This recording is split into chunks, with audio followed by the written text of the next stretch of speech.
Dostlar selamünaleyküm. Bu gece gerçekten çok hızlı bir gece yaşandı. Acaba ABD savaşa dahil olur mu olmaz mı? Trump bu emrini verir mi vermez mi filan diye konuşurken bu gece bütün sorularımızın cevabını aldık. ABD İran'ı vurdu. Bugün bu konuyu tüm detaylarıyla konuşuyoruz. Bu gece neler yaşandı? Bu saldırı savaşın gidişatını değiştirir mi? İran ABD'ye bir karşılık verebilecek mi? Bugün tüm bu soruları cevaplıyoruz. Ve başlamadan kendi yaptığım çıkarımı tek cümleyle özetleyeyim size. Bence bu gece savaşın bittiği geceydi. Nasıl mı? Gelin tüm detaylarıyla bu soruyu da cevaplayalım.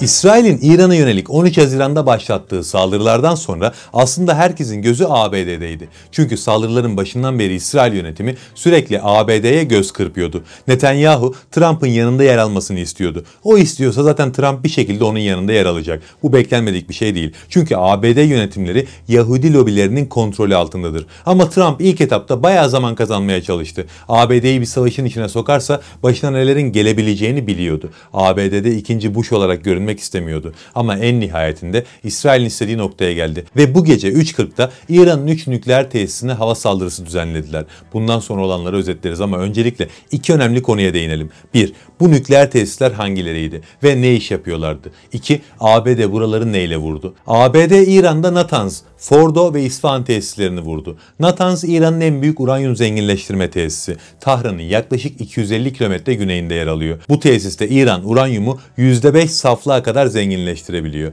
2015'te imzaladıkları anlaşmada İran uranyum zenginleştirmesini %3,67 ile sınırlandırmayı kabul etmişti.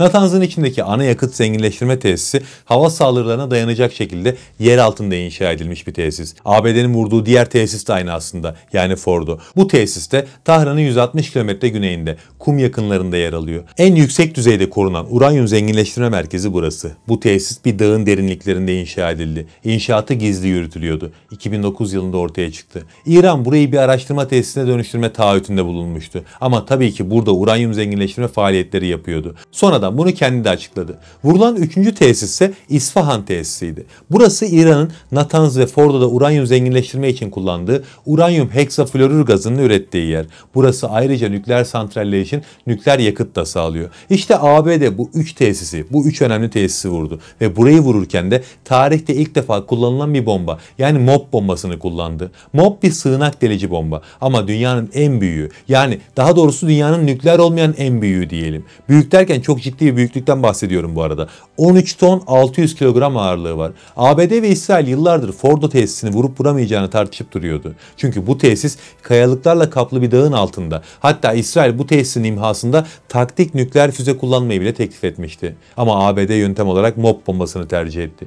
Bu bomba 6 metre uzunluğa sahip. Fırlattığınız zaman 61 metre derinliğe kadar iniyor. Yani toprağı 61 metre deliyor, ardından o noktada infilak ediyor. Eğer daha derindeki bir hedefi vurmak istiyorsanız da aynı noktaya bu bombadan birden fazla bırakmanız gerekiyor. Ki ABD burada bunu yaptı. 12, bazı kaynaklara göre 14 adet MOB bombası kullandı. Yani belki de envanterindeki bütün MOB bombalarını kullanmış oldu. Çünkü bu bombadan operasyonel halde ABD envanterinde 10 ila 20 arası olduğu tahmin ediliyordu.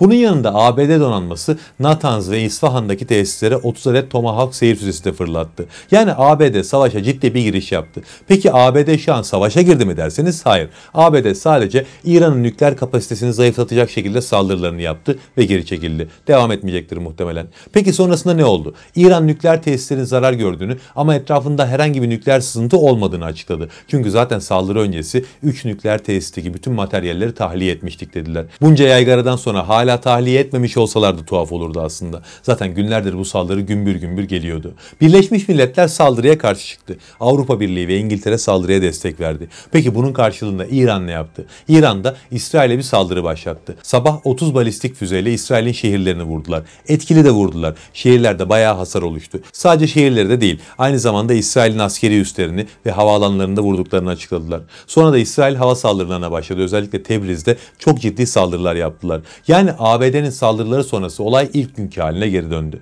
Peki şimdi burada önemli önemli bir soru var. Bu saldırılar olayların tırmanmasını, savaşın daha da büyümesini sağlayacak mı? Buna sebep olacak mı? İnsanların genel olarak aklına elbette bu soru geliyor. Ama ben tam tersinin olacağını düşünüyorum. Şahsi görüşüm İran-İsrail savaşının artık bittiği yönünde. Elbette hemen bitmeyecek ama artık gerilimin daha da tırmanma ihtimali kalmadı bence. En fazla bir süre daha karşılıklı saldırılar şeklinde devam eder ama bu saldırıların dozları sürekli azalır. O da tabii ki devam ederse. Belki de 1-2 gün içerisinde olaylar tamamen duracak. ABD'ye misilleme yapacağını düşünenler falan da vardır ama böyle bir ihtimalin olduğunu bile zannetmiyorum ben. Ben buna inanmıyorum. Peki İran ne yapabilir? Esas soru bu. Sonuçta İran'ı vuran ABD. Yani ona karşı bir şeyler yapması gerekir. Aslında İran'ın şu an doğrudan ABD'ye ait üsleri falan vurması gerekiyor. ABD topraklarını belki vuramaz ama en azından çevresindeki üsleri hedef haline getirebilir. Ya da ABD donanmasını. Yapar mı? Bence bu da düşük ihtimal. Peki o zaman İran ne yapacak? Olayları tamamen sineye mi çekecek derseniz o da çok mümkün değil. Öncelikle İran bugünkü saldırılara bir karşılık vermek zorunda. Bunları sineye çekebilmesi gibi bir ihtimal yok.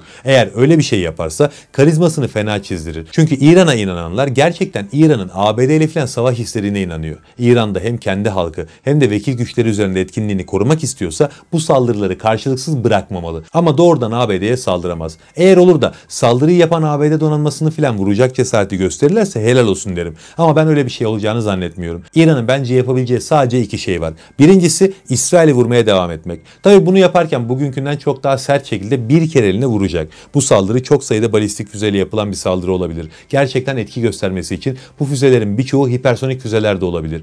Bu saldırıda İsrail'in bir nükleer tesisi hedef alınabilir. Yine bu saldırıda İsrail'in kayda değer askeri üsleri ya da askeri havalimanları hedef olarak seçilebilir. Ama ne olursa olsun bir şekilde ABD'ye karşı İsrail'i vurarak cevap verebilirler. Bu birinci seçenek. İkincisi sanki daha yüksek ihtimal gibi geliyor bana. Irak'taki ABD üslerine saldırmak. İran Irak'taki ABD üslerini vuracak ve halkına gördüğünüz gibi intikamımızı aldık diyecek. Ama tek bir ABD askerinin bile burnu kanamayacak. Bu seçenek neden aklıma geliyor? Çünkü zaten günlerdir ABD'nin Irak'taki askeri üslerini boşaltmaya başladığına dair haberler geliyordu. Şimdi orada boş askeri üsler varsa oraları yerle bir edebilir. Hatta belki baştan bu şekilde anlaştılar birbirleriyle. ABD İran'ı vuracak, İran ABD'nin üslerini vuracak, sonra artık yeter deyip savaşı bitirecekler ve müzakere süreci başlayacak. Böylece hem Trump Yahudi lobisinin isteğini yerine getirmiş olacak hem de İran artık bitmesini istediği savaşın bitişini sağlayacak. Bu en mantıklı seçenek gibi görünüyor. Ama dediğim gibi eğer olur da İran gerçekten ABD'nin hedeflerini vurabilirse tek kelimeyle helal olsun derim. Buna hiç inanmıyor olsam da.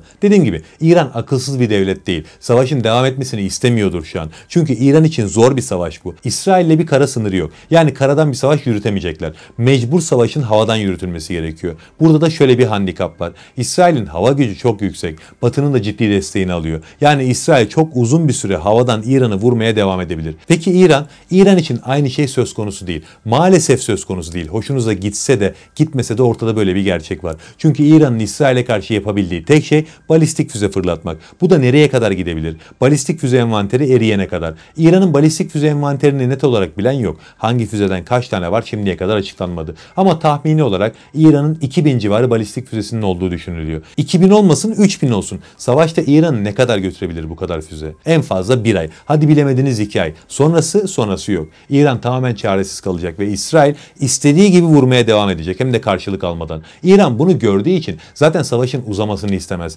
Akılsız bir devlet değil. O yüzden dediğim gibi size söylediğim iki seçenekten birinin gerçekleşeceğini düşünüyorum. Daha fazlasını da boşuna beklemeyin. Hayal kırıklığına uğrarsınız. Yani kıyametin öncesi değil bugün. Allah'a emanet olun.